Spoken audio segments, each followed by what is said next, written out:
সুপ্রিয় দর্শক, আসসালামু আলাইকুম। আপনাদের সবাইকে স্বাগত জানাচ্ছি এখনকার আলোচনা। আপনাদের সঙ্গে আছি আমি সিরাজুল ইসলাম। দর্শক, নেপাল এবং চীন সীমান্তে যে ভয়াবহ ভূমিকম্প হয়েছে তাতে নিখোঁজের সংখ্যা দাঁড়িয়েছে ১৩০০। ১৩০০ মানুষ নিখোঁজ হয়েছে। এর ভেতরে ৫০০ জন বিদেশি। এর ভিতরে বহু সংখ্যক ভারতীয়, মালয়েশীয়, আমেরিকান নাগরিক রয়েছে। এ বিষয়ে আজকের ভিডিওতে মোটামুটি যথেষ্ট তথ্য তুলে ধরে কথা বলার চেষ্টা করব।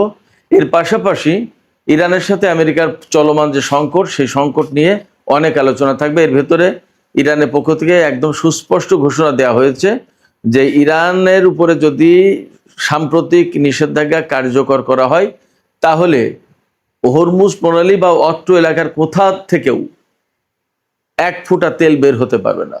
এছাড়া খবর পাওয়া যাচ্ছে ইরানের জাতীয় সংসদে আলোচনা শুরু হয়েছে, ডিবেট শুরু হয়েছে। পরমাণু নিরস্ত্রীকরণ চুক্তি যেটা এনপিটি, তা থেকে ইরান নিজেকে প্রত্যাহার করবে কি করবে না এই বিষয়ে আলোচনা চলছে।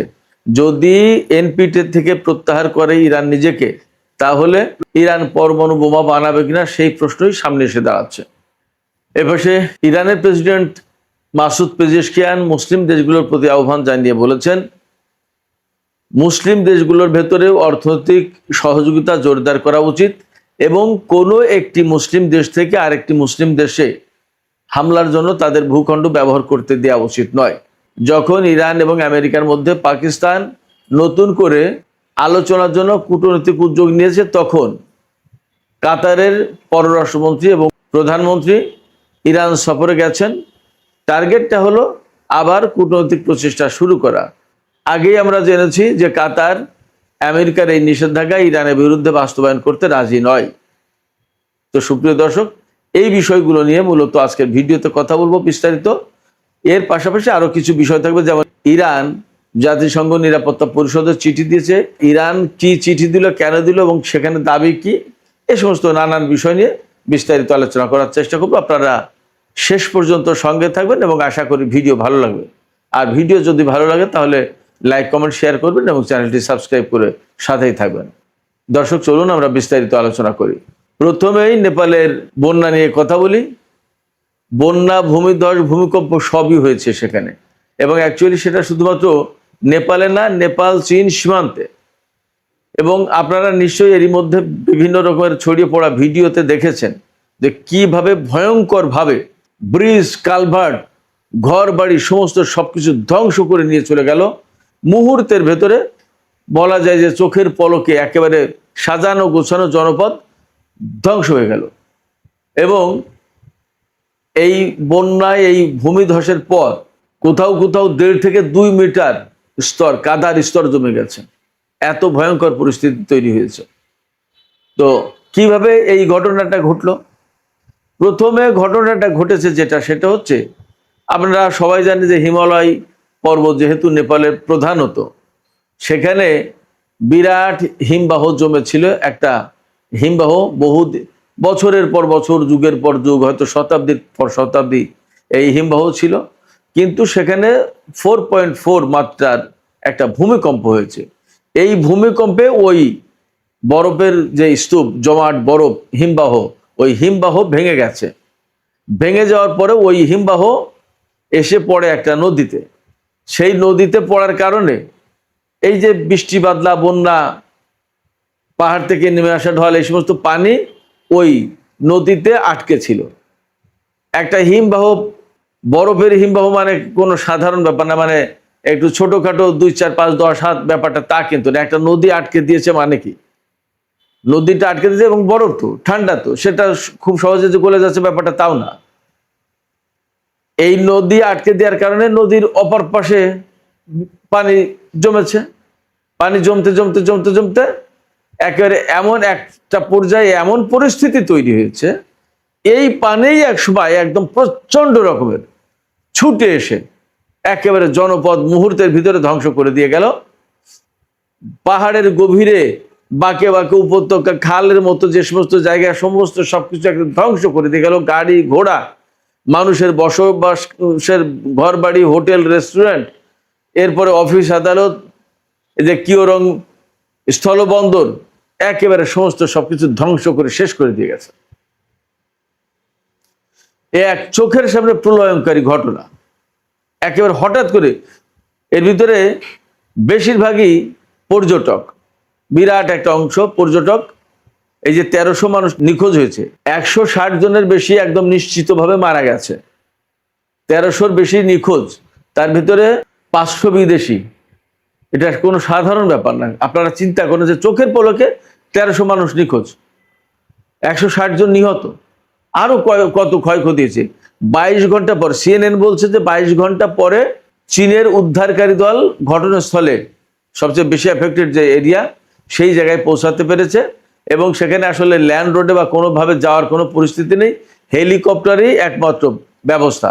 কিন্তু হেলিকপ্টার গিয়ে যে নামবে কোথায়, সে নামার মতো কোনো জায়গা তো নেই। সব পাহাড়ের ঢালু, পাহাড়ে তো আর হেলিকপ্টার নামার মতো কোনো জায়গা নেই। আর সে তো উঁচু নিচু, আর যেখানে নামবে সে তো কাদায় ঢাকা, নামবে কোথায়? সে এক ভয়ঙ্কর পরিস্থিতি, যার কারণে উদ্ধার কর্ম সমস্ত সবকিছু মারাত্মকভাবে ক্ষতিগ্রস্ত হয়েছে। যেমন ঠান্ডা, তেমনি বৃষ্টি বাদলা, বন্যা, ভূমিকম্পের পরের পরিস্থিতি, কাদা মাটি, একেবারে জঘন্য অবস্থায়। এই অবস্থায় উদ্ধার তৎপরতা চালানোর কোনো পরিস্থিতি নেই, এরকম একটা সিচুয়েশন। এই যে 500 নিখোঁজ বিদেশি, তারা কারা? তারা হচ্ছে ভারতের 178 জন, আমেরিকার 65 জন, ইউক্রেনের 53 জন, মালয়েশিয়ার 51 জন, অস্ট্রেলিয়ার 35 জন, ব্রিটেনের 33 জন এবং কানাডার 25 জন। এই যে লোক, যারা বিদেশি লোক নিখোঁজ হলো, এই নিখোঁজ ব্যক্তিদের তারা কেন এসেছিল এখানে, কি ব্যাপার? দুটো প্রধান কারণ। একটা হচ্ছে বেড়াতে। আপনারা সবাই জানেন যে নেপালের যে পাহাড়, সেই পাহাড়ে ট্রেকিং করে যায়, উপরে ওঠে, নানান ব্যাপার আছে, এটা একটা ব্যাপার। আর একটা ব্যাপার, বহু সংখ্যক মানুষ কিন্তু এলাকায় এসেছিল, ওইটা বৌদ্ধ ধর্মের একটা পুণ্যভূমি বলা যায়, তিব্বতের কাছেই। সেখানে বৌদ্ধদের অনেক মঠ, অনেক মন্দির, অনেক কিছু আছে। সেখানে এই যে বিদেশি যারা বললাম, তাদের অনেকেই এই বৌদ্ধ মঠে, মন্দিরে এই ধর্মের কাজে এসেছিল। যে কাজেই আসুক, বেড়াতে আসুক, ঘুরতে আসুক, আর ধর্মের কাজে আসুক, যে কাজেই আসুক, একেবারে তাৎক্ষণিকভাবে এত প্রাণ ঝরে গেল এবং 1300 মানুষ নিখোঁজ। এবং যেভাবে কাদা, বন্যা, বৃষ্টি যেভাবে ধেয়ে গেছে, প্রলয়ঙ্কারী অবস্থা সৃষ্টি করেছিল, তাতে 1300 মানুষ নিখোঁজ। এর ভিতরে কয়জন বেঁচে থাকবে সেটা একটা প্রশ্ন। এবং এই যে টোটাল আসলে ক্ষয়ক্ষতির পরিস্থিতিটা কি, এই পরিস্থিতি জানতে আরো বেশ কিছুদিন সময় লাগবে। একেবারে তাৎক্ষণিকভাবে বা 2-1 দিনের ভেতরে এগুলো যে সব ক্লিয়ার করা যাবে মনে হয় না, কারণ সেখানে অনেক সময় লাগবে। দুর্গম অঞ্চল, পাহাড়ি অঞ্চল, প্রচন্ড রকমের কাদামাটি জমে রয়েছে, একেবারে মানে মারাত্মক অবস্থায়। এই কাদামাটির ভেতরে পানির চাপে, পানির তোড়ে কে কোথায় পড়ে আছে, মারা গেছে, কেউ তো জানে না। এর ভিতরে একটা মর্মান্তিক, প্রত্যেকটা মৃত্যুই মর্মান্তিক। একটা মর্মান্তিক ঘটনা নতুন করে সামনে এসেছে। এক চিকিৎসক পরিবার, স্বামী স্ত্রী দুজনেই এই চিকিৎসা কর্মের সাথে জড়িত, ডাক্তার হতে পারে অথবা নার্স হতে পারে, হাসপাতাল রিলেটেড দুজন কর্মী, এবং তাদের একটা সন্তান, ছোট বাচ্চা। এই 3 জন মারা গেছে এক পরিবারের। তারা মারা গেছে বলতে নিখোঁজ, ধরে নেওয়া হচ্ছে যে হয়তো তারা মারা গেছে, দেখা যাক কি হয়, তাদের খোঁজ পাওয়া যাচ্ছে না। এক পরিবারের 3 জন। এরকম বহু কিছু ঘটেছে। এই ক্ষয়ক্ষতির পরিমাণ, মাত্রা এবং কি পরিস্থিতি, টোটাল একটা চিত্র পেতে বেশ কয়েকদিন সময় লাগবে। তো আমরা এই ক্ষতিগ্রস্ত লোকজন, তাদের পরিবার পরিজন, তাদের প্রতি সমবেদনা জানাচ্ছি, শোক জানাচ্ছি। এবং আমরা আশা করব, দোয়া করব মহান রব্বুল আলামিনের কাছে যে এইরকম ঘটনা যেন তিনি আর না দেন। সে মানুষ হিন্দু নাকি বৌদ্ধ, খ্রিস্টান নাকি মুসলমান নাকি ইহুদি নাকি কি, সেটা বড় কথা না। বড় কথা হচ্ছে মানুষ, সে তো মারা গেছে। তারা বেড়াতে এসেছিল, তারা ধর্মের কাজে এসেছিল, তারা ভাবেওনি যে এইরকম একটা পরিস্থিতির মুখোমুখি হতে হবে। এখান থেকে একটা জিনিস পরিষ্কার, যে মানুষের জীবন কত ঠুনকো, কত সহজেই একটা কিছু ঘটে যেতে পারে। আমরা আছি, এই যে কথা বলছি, এর ভেতর দিয়ে কখন কার কি হয়ে যাবে কেউ জানে না। খুবই অনিশ্চিত একটা জীবন মানুষের জীবন। মানুষের জীবন কেন, আসলে প্রত্যেকটা প্রাণীর, যার প্রাণ আছে, যার মৃত্যুর প্রশ্ন আছে, তার জন্য প্রচন্ড রকমের অনিশ্চয়তা প্রতিটা পদে পদে ক্ষণে ক্ষণে। আমরা এই অনিশ্চয়তার কথা মাথায় রেখেই দুনিয়াতে যাতে সৎভাবে চলতে পারি, আমাদের সেই দিকে বিশেষভাবে খেয়াল রাখা দরকার। সুপ্রিয় দর্শক, এবার আমি আমেরিকা ইরান চলমান দ্বন্দ্ব, সংঘাত, অচল অবস্থা এই বিষয় নিয়ে একটু আলোচনা করি। ইরানের জাতীয় সর্বোচ্চ নিরাপত্তা পরিষদের সচিব মহসিন রেজাই তিনি পরিষ্কার করে বলেছেন যে ইরানের বিরুদ্ধে যদি অর্থনৈতিক নিষেধাজ্ঞা বা এই যে অর্থনৈতিক যে যুদ্ধ, এই যুদ্ধ যদি অব্যাহত থাকে তাহলে ইরান কিছু কাজ করতে বাধ্য হবে। সেই কাজগুলো কি? মহসিন রেজাই পরিষ্কার করে দিয়েছেন যে সেই কাজগুলো হচ্ছে হরমুজ প্রণালী বন্ধ আছে, বাব আল মানদেব প্রণালী বা লোহিত সাগর দিয়ে জাহাজ চলাচল হুতিরা কন্ট্রোল করছে। এর বাইরেও মধ্যপ্রাচ্য অঞ্চল থেকে যে সমস্ত তেল বিভিন্ন রুটে বিভিন্নভাবে যায় বের হয় সেগুলোও বন্ধ করে দেওয়া হবে প্রয়োজনে। তার মানে সহজ, প্রয়োজন ইরান এই সমস্ত তেলের পাইপলাইনে বা যে সমস্ত বিকল্প ব্যবস্থা গড়ে তুলেছে কেউ সেগুলোতে হামলা চালিয়ে বন্ধ করে দেবে। ইরানের বক্তব্য হচ্ছে ইরান যদি তেল বিক্রি করতে না পারে তাহলে এই অঞ্চলের কেউ পাবে না, কারণ এই অঞ্চলে যারা তেল বিক্রি করে তারা প্রত্যেকেই ইরানের বিরুদ্ধে যুদ্ধ করার জন্য আমেরিকাকে সহযোগিতা করেছে তাদের ঘাঁটি মাটি দেশ দিয়ে। এমনকি কেউ ইরানের বিরুদ্ধে যুদ্ধে অংশ নিয়েছে, যেমন কুয়েত, বাহরাইন এবং সংযুক্ত আরব আমিরাত, তাদের বিরুদ্ধে সরাসরি অভিযোগ আছে ইরানের। আর বাকিরা তো ঘাঁটি দিয়ে, তাদের নিজেদের মাটি দিয়ে, তাদের আকাশপথ দিয়ে সাহায্য করেছেই। ফলে ইরানের উপরে আজকে যে আমেরিকা নিষেধাজ্ঞা চাপিয়ে দিয়েছে, একতরফা নিষেধাজ্ঞা, সেই নিষেধাজ্ঞা যদি কেউ বাস্তবায়ন করে তাহলে মধ্যপ্রাচ্য অঞ্চলের এক ফোঁটা তেল বাইরে যেতে পারবে না, বের হতে পারবে না, ইরানের বক্তব্য। সেই জায়গা থেকে এটা মোটামুটি যথেষ্ট বিশ্বাস করা বা ধারণা করার কারণ আছে যে ইরান এই কাজ করবে, কারণ ইরান অ্যাডামেন্ট এই মুহূর্তে। ইরানের বক্তব্য হচ্ছে যে আমরা আমাদের মতো ছিলাম, আমরা পরমাণু কর্মসূচি পরিচালনা করছি শান্তিপূর্ণ, এবং ইরানের সর্বোচ্চ নেতার পক্ষ থেকে ফতোয়া ছিল যে পরমাণু বোমা বানানো যাবে না, রাখা যাবে না, ব্যবহার করা যাবে না, এটা হারাম। নিষিদ্ধ ঘোষণা করার পর যদি সেই কাজেই ইরানের উপরে হামলা চালানো হয়, এবং এখনো কেউ প্রমাণ দিতে পারেনি যে ইরান পরমাণু বোমা বানিয়েছে, তো তাই যদি হয় ব্যাপারটা, তাহলে ইরান কেন হামলার শিকার হবে? আর হামলার শিকার যদি হলোই, তাহলে ইরান তার মতো করে এখন পাল্টা ব্যবস্থা নেবে। এই জন্য শুধু মধ্যপ্রাচ্য অঞ্চলের দেশ না, এর বাইরেও যদি কোনো দেশে হামলা চালানোর প্রয়োজন হয় ইরান সেটা করবে। এবং ইরান ঘোষণা দিয়েছে, যেমন সাইপ্রাস এবং বুলগেরিয়ার কথা মোটামুটি ভাবে এই মুহূর্তে বেশ আলোচনায় আছে। ইরান পরিষ্কার করে বলে দিয়েছে সে নেটোভুক্ত দেশ হোক, আর ইউরোপের দেশ হোক, আর আমেরিকা হোক, আর যেই হোক, ইরানের বিরুদ্ধে যুদ্ধে আমেরিকাকে যে সহযোগিতা করবে আমরা সেই জায়গায় হামলা চালাবো ইরানের পক্ষ থেকে। তার মানে ইরান এই মুহূর্তে অ্যাডামেন্ট যে তাদের দেশ যখন যুদ্ধের কবলে, তাদের দেশ যখন অনিশ্চয়তার ভিতরে, তাদের উপরে যখন অর্থনৈতিক অবরোধ বা নিষেধাজ্ঞা, তারা যখন তেল বিক্রি করতে পারবে না, তাহলে বাকিদেরকেও এত আরাম শান্তিতে থাকতে দেওয়া হবে না, তাদের বিরুদ্ধেও ব্যবস্থা নেওয়া হবে। যারা আমেরিকাকে সহযোগিতা করেছে বা করছে বা করবে, এর প্রত্যেকের বিরুদ্ধে ব্যবস্থা নেবে ইরান।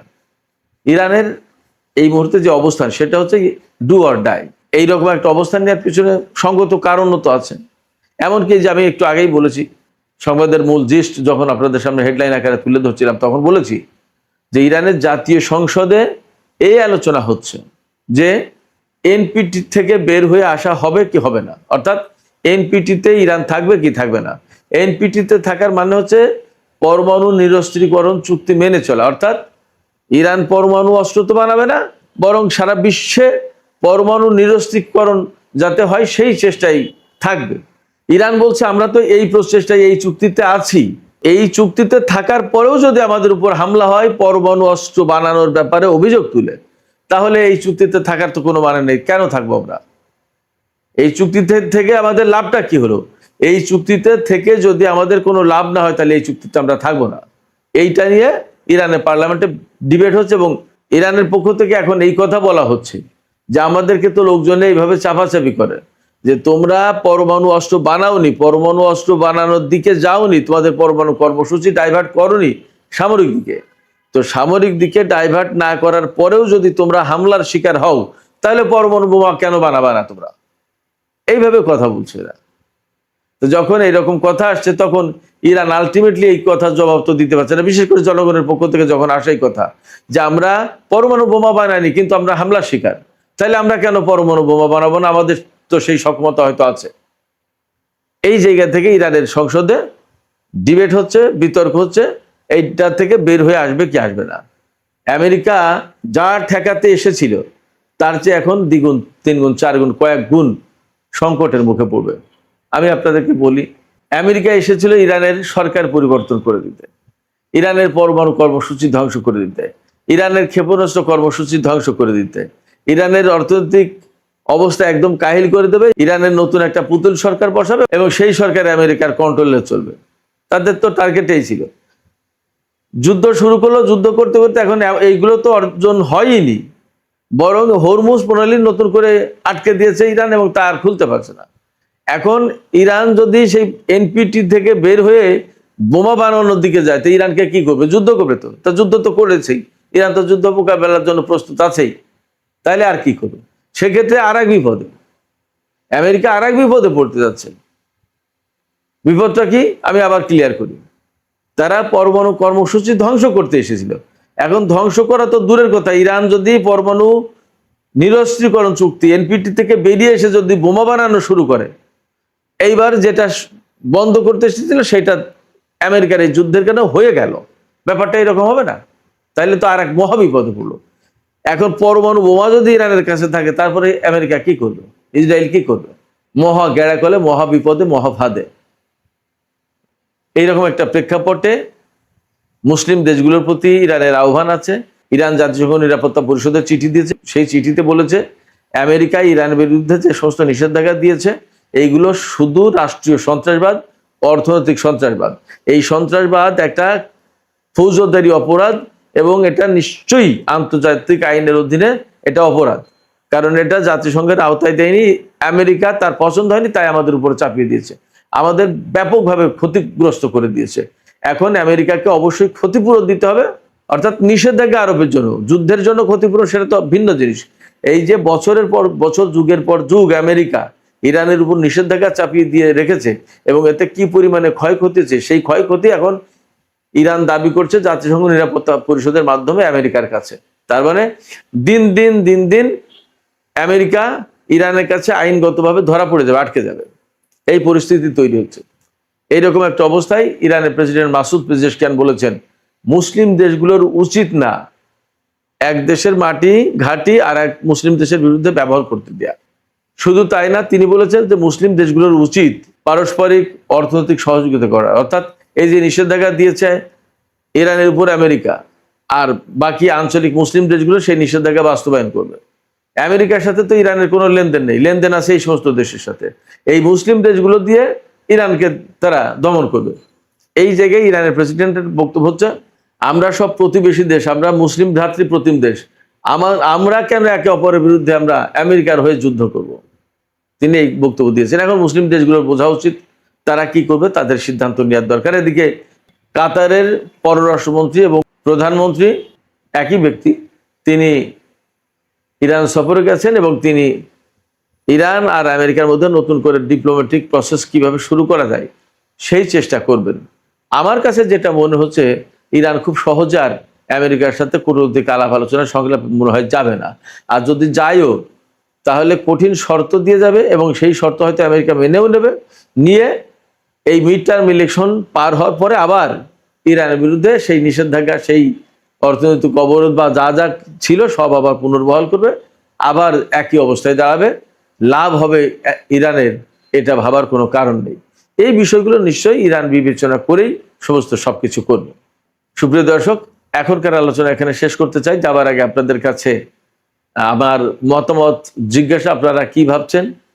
এই যে ইরান বলল, মুসলিম দেশগুলোর প্রতি বিশেষ করে আহ্বান জানালো যে পরস্পরের ভেতরে অর্থনৈতিক সহযোগিতা জোরদার করা উচিত, বরং আমেরিকা নিষেধাজ্ঞা বাস্তবায়ন না করে পারস্পরিক সহযোগিতা জোরদার করা উচিত এবং এক দেশের মাটি আর একটা মুসলিম দেশের বিরুদ্ধে ব্যবহার করতে দেওয়া উচিত নয়। ইরানের প্রেসিডেন্টের এই আহ্বান বা এই অনুরোধে আপনারা কি মনে করেন যে আঞ্চলিক মুসলিম দেশগুলো সাড়া দেবে? আপনাদের মতামত জানিয়ে কমেন্টে লিখতে পারেন। আর ভিডিও ভালো লাগলে লাইক কমেন্ট শেয়ার করবেন এবং চ্যানেলটি সাবস্ক্রাইব করে সাথেই থাকবেন। দর্শক, এখনকার আলোচনা এখানে শেষ করছি। দর্শক বন্ধুরা, আজ 27শে আগস্ট বৃহস্পতিবার, আর আজকের এই ভিডিওতে আমি আপনাদের 3টে বড় খবর দেখাবো। প্রথম খবর, আমেরিকা মধ্যপ্রাচ্যের 8টা দূতাবাসে নিজের কূটনৈতিকদের ফিরিয়ে আনছে। 6 মাসে এই প্রথম। 2, একই সপ্তাহে ওয়াশিংটন থেকে 2টো উল্টো সুর বেরিয়েছে, আর ইসরায়েল বলছে ঘেরাওটা আরও শক্ত করুন। 3, ট্রাম্প বলেছেন যুদ্ধ শেষ করার কোনো সময়সূচি তার নেই। 3টে খবর, 3টে আলাদা জায়গা থেকে, কিন্তু প্রশ্ন একটাই, বোমা পড়া কি সত্যি বন্ধ নাকি শুধু থেমে আছে? উত্তরটা ভিডিওর শেষে। তাহলে শুরু করি। প্রথম খবর, দূতাবাস। দর্শক বন্ধুরা, কয়েকদিন আগে এই চ্যানেলে একটা প্রশ্ন রেখে এসেছিলাম। আমেরিকা বলছে ইরানে আপাতত নতুন হামলা নেই, কিন্তু সেটা কি শুধু মুখের কথা? আজ তার উত্তর এসে গেছে, আর উত্তরটা বক্তৃতায় নেই। দেখুন, একটা সরকার নিজের লোককে কোথায় পাঠাচ্ছে সেটাই আসল কথা। নিউ ইয়র্ক টাইমস গতকাল জানিয়েছে আমেরিকার স্টেট ডিপার্টমেন্টের ভিতরের একটা নোট তারা দেখেছে। নোটটা মঙ্গলবার তাদের হাতে এসেছে। সেই নোটে নির্দেশ দেওয়া হয়েছে মধ্যপ্রাচ্যের দূতাবাসগুলোতে কর্মীদের ফিরিয়ে আনা হোক। কোন কোন দেশ? ইসরায়েল, লেবানন, সৌদি আরব, কাতার, জর্ডান, ইরাক, কুয়েত আর ওমান। এই 8টা দেশ।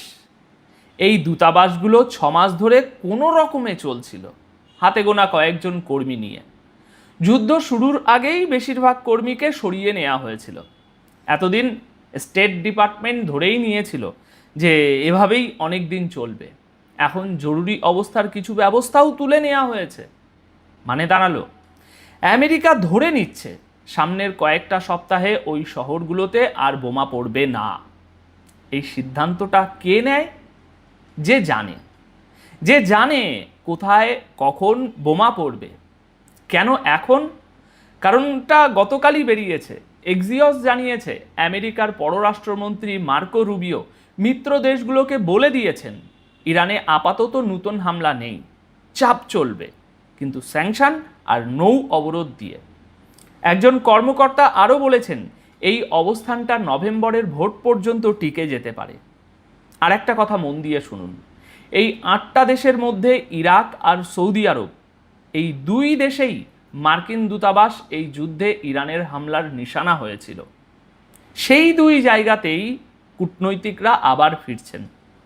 এখন কাগজে যাই লেখা থাকুক, এটাই এখনো পর্যন্ত সবচেয়ে পরিষ্কার সংকেত। এই সংকেতটা ধরে আজই কে তেহরানে নামছেন সেটা ভিডিওর শেষের দিকে বলবো, কারণ ওই একই ওয়াশিংটন থেকে ঠিক উল্টো একটা কথাও বেরিয়েছে।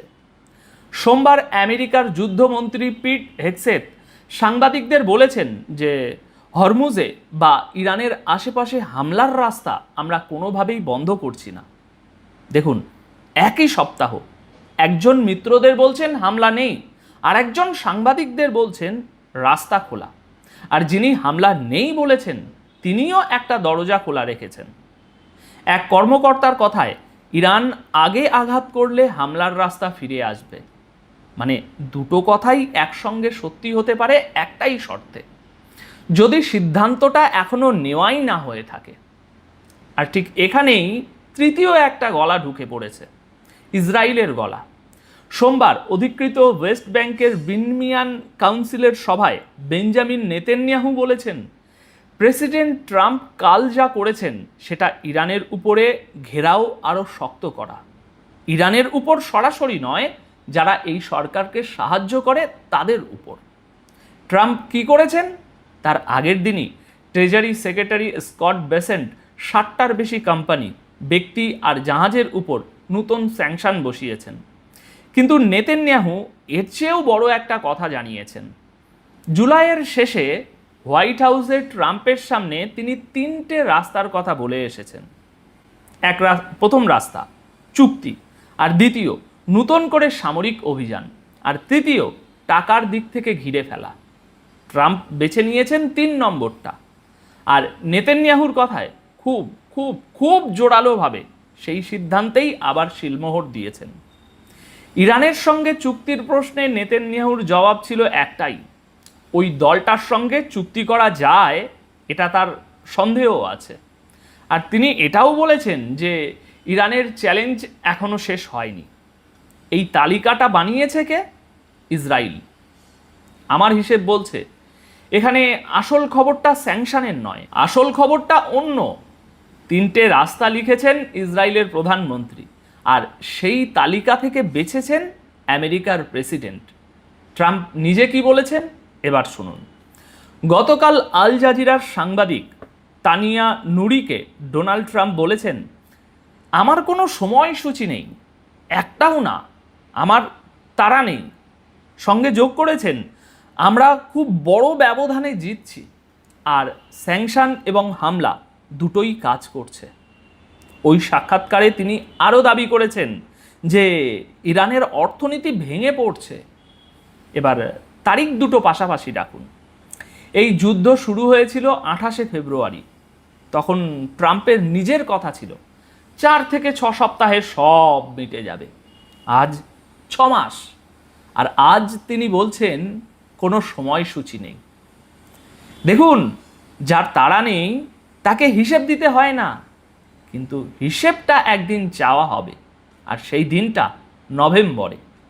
এবার ট্রাম্পের আর একটা কথা এর পাশে রাখুন। মঙ্গলবার তিনি ট্রুথ সোশ্যালে লিখেছেন, ব্যর্থ ইসলামিক রিপাবলিক নিজের সেনাবাহিনীর বড় অংশকে বেতন দিচ্ছে না। এটা মহাকাব্যিক মাপের একটা মানবিক বিপর্যয়, আর এটা থামাতেই হবে। ইরানের বন্দরে যে অবরোধটা বসে আছে সেটা কার? আমেরিকার। তেহরান কি বলছে সেটাও শুনে নিন। প্রেসিডেন্ট মাসুদ পেজিশিয়ান বলেছেন, টাকার চাপ দিয়ে আমেরিকা কিছুই পাবে না। আর ওয়াশিংটনের কুইন্সিং ইউনিভার্সিটির ত্রিতা পার্সি তিনি বলেছেন, এই স্যাংশনে ইরানের সাধারণ মানুষের কষ্ট অনেক বাড়বে, কিন্তু তাদের নীতি বদলাবে না। এবার চটপট কয়েকটা খবর।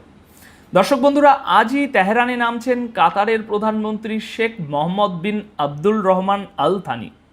কাতারের পররাষ্ট্র মন্ত্রণালয়ের মুখপাত্র তারা জানিয়েছে যে এর লক্ষ্য উত্তেজনা কমানো আর আলোচনার পরিবেশ তৈরি করা। কাতার আরও বলেছে, হরমুজকে 28শে ফেব্রুয়ারির আগের অবস্থায় ফেরাতে চায় তারা। আর মনে রাখবেন, জুন মাসের ওই সমঝোতাটা করিয়েছিল কাতারি, আর সেটা ভেঙেছিল হরমুজের দখল আর আয়ের ভাগ নিয়ে। মানে দাঁড়ালো, যে দুটো প্রশ্নে কাগজটা ছিঁড়েছিল আজও টেবিলে সেই দুটোই। ইরান আর ওমানের অস্থায়ী করিডোর নিয়ে নতুন তথ্য এসেছে। পথটা 7 মাইল চওড়া, আর ঢোকার মুখ ইরানের জলসীমার ভিতরে। ইরানের আইআরজিসি বলছে, প্রণালীর জলে কোন দেশের কত ভাগ সেটা ঠিক হয়ে গেছে। তবু উপপররাষ্ট্রমন্ত্রী কাজিম গারাবাদি বলেছেন, হরমুজ এখনও বন্ধই। এই করিডোরের কথায় আমেরিকা এখনও মুখ খোলেনি। তবে ওয়াশিংটনের পুরনো অবস্থান একটাই, প্রণালী আন্তর্জাতিক জল, কোনো দুই দেশের নিজস্ব নয়। তেলের দাম নেমেছে 14ই আগস্টের পরে সব থেকে কম।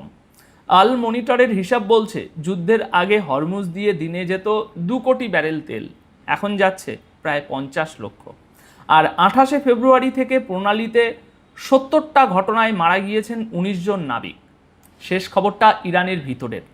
সেনাবাহিনীর মুখপাত্র বলেছেন, যুদ্ধে নষ্ট হওয়া অস্ত্র ব্যবস্থা সরিয়ে ফেলা হয়েছে, নতুন সরঞ্জামও এসেছে। খবরটা ইরানের রাষ্ট্রীয় মাধ্যমের, সেটা মাথায় রাখুন। এবার এই 3টে খবর এক জায়গায় রাখুন। কূটনৈতিকরা ফিরছেন, যুদ্ধমন্ত্রী বলছেন রাস্তা খোলা, প্রেসিডেন্ট বলছেন তাড়া নেই, আর মধ্যস্থতা করতে তেহরানে যাচ্ছে কাতার। দেখুন, এই ছবিটা যুদ্ধ শেষ হওয়ার ছবি নয়, এটা বোমা তুলে রাখার ছবি। আগুনটা নেভেনি, শুধু আপাতত কেউ কার্ড দিচ্ছে না। আর কার্ড কে দেবে সেটা ঠিক করবে নভেম্বরের ভোট। যে দেশটার উপরে হামলা শুরু হয়েছিল ফেব্রুয়ারিতে, সে আজও দাঁড়িয়ে আছে। তাহলে 6 মাস পরে প্রশ্নটা কার দিকে যাচ্ছে? যে থামতে বলছে, নাকি যে যুদ্ধ শুরু করেছিল? দুটো জিনিস লিখে রাখুন, পরের ভিডিওতে আমরা মিলিয়ে নেব। 1, কাতারের প্রধানমন্ত্রীর সফরের পরে তেহরান বা ওয়াশিংটন কোনো তারিখ বলে কিনা। 2, দূতাবাসের লোক ফেরার পরে ওয়াশিংটন থেকে নতুন হামলার হুমকি আসে কিনা মিলিয়ে নেবেন এভাবে। সফরের পরে যদি একটা তারিখও শোনা যায়, বুঝবেন টেবিল বসছে। আর যদি দুপক্ষই চুপ করে থাকে, বুঝবেন এই থেমে থাকাটা ভোট পর্যন্তই। এখন আপনাদের কি মনে হয় এই থেমে থাকা আর কতদিন চলবে? কমেন্টে জানান।